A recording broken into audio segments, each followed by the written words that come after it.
Comic books are a medium unlike any other. Ranging from a wide array of genres, topics, characters, and arts, this is a highly curated and long lived spectrum disguised as a hobby or job.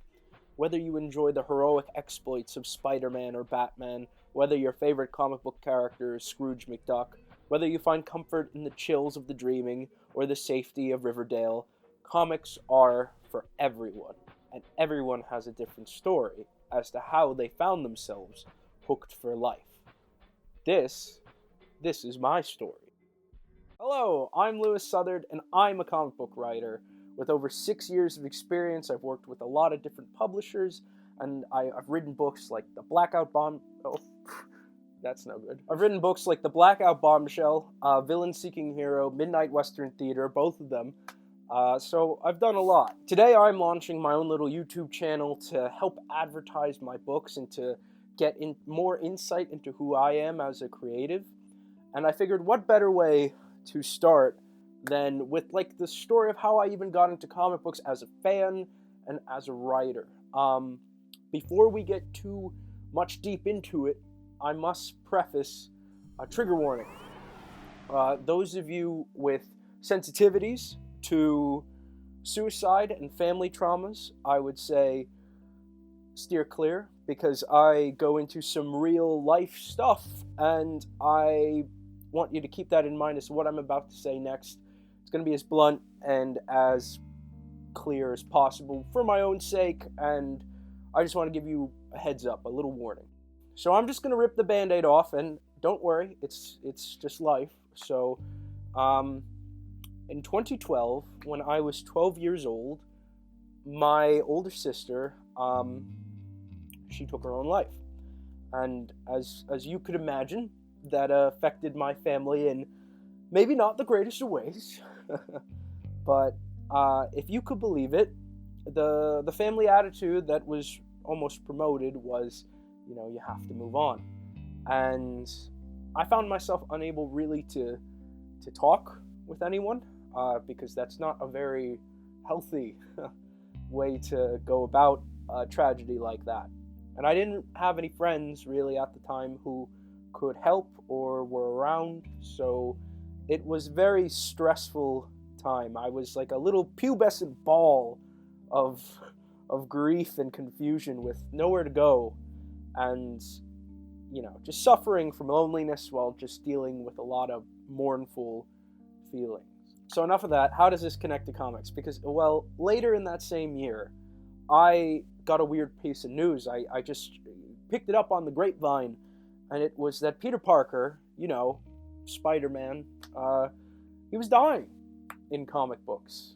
And with death on my mind, this really piqued my curiosity. It really just, I don't know, it just seemed very, like, it was scratching an itch.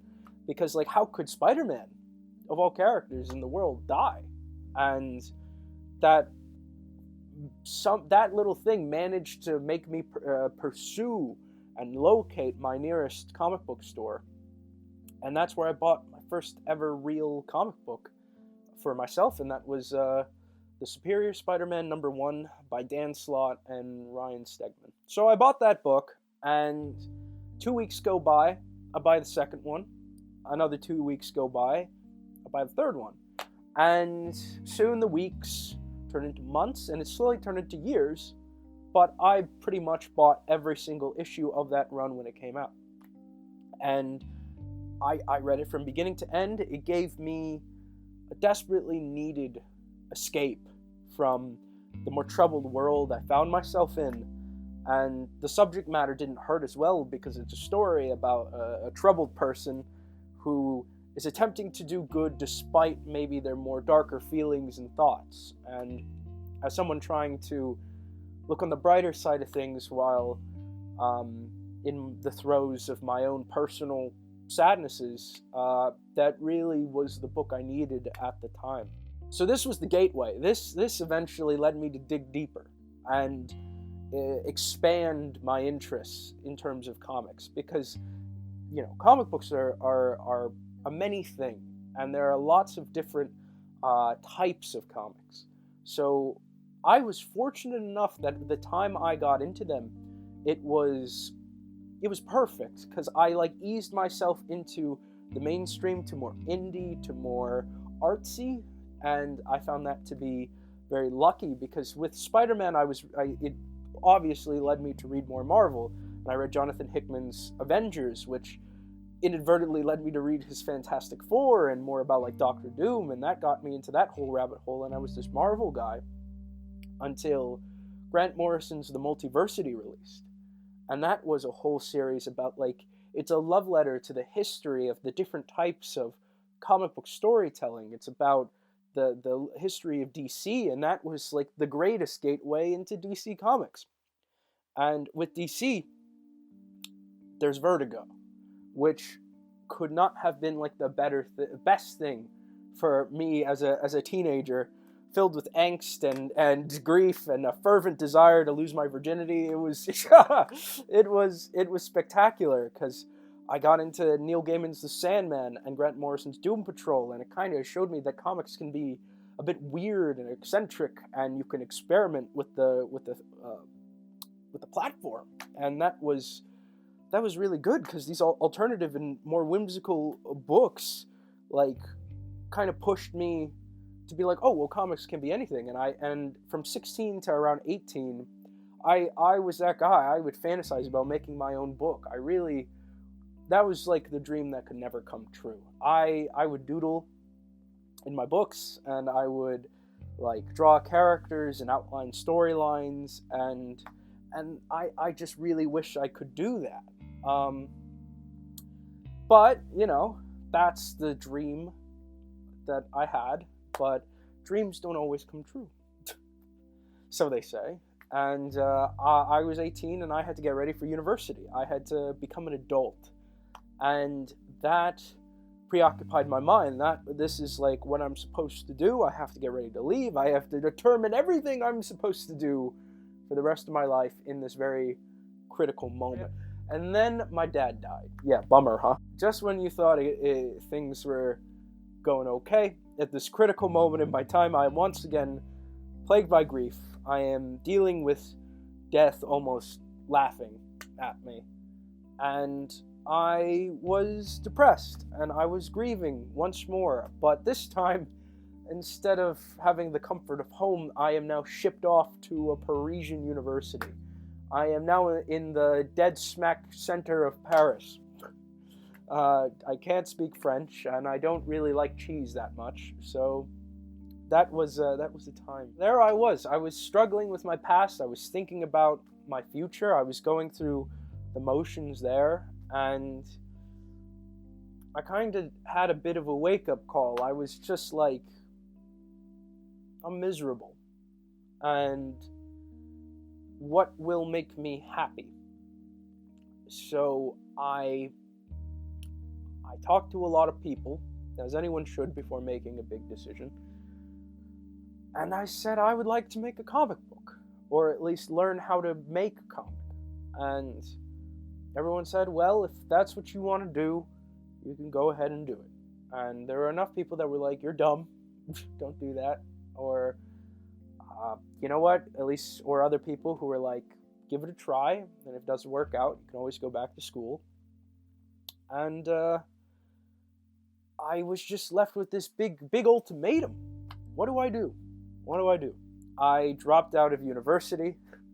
I got my tuition money back, and I went back to the States, and I dedicated myself full time to learning how to write a comic, how to make a comic, meeting people within the comic industry, and just really digging deep and just wanting to make something for me. Everyone's journey is different, and I find myself incredibly blessed because 1 year later, at the age of 19, I was picked up by my first publisher, where I made a book called Villain Seeking Hero, where it is no longer published by that place, but you can find it on WEBTOON as a little shameless self-promo. But the early days of my career, I'd love to get into in another video, as it was a very tumultuous time, very desperate time. But I think that, like, a good way to sum it up is I really found escapism from the hardships and the realities and the sorrows of my own personal life. And it helped me because a lot of the books that I read either taught me something, or I could feel seen. I could feel like I am in that book in some way, or that kind of semblance that maybe the person who wrote it once upon a time experienced the same thing that I'm going through right now. And that was like a love story in terms of what I wanted to make, what I wanted to do with myself, because that's very much my mindset when I make comic books today and in my own career, that my overall vision, my overall hope and desire is just to make a book that maybe, if not a million people read it, that's okay, because maybe there's just that one person who reads it and it helps them. And it helps them either escape, or it helps them resonate with the message, or if there is no message, they just have fun, and it doesn't have to be that bad.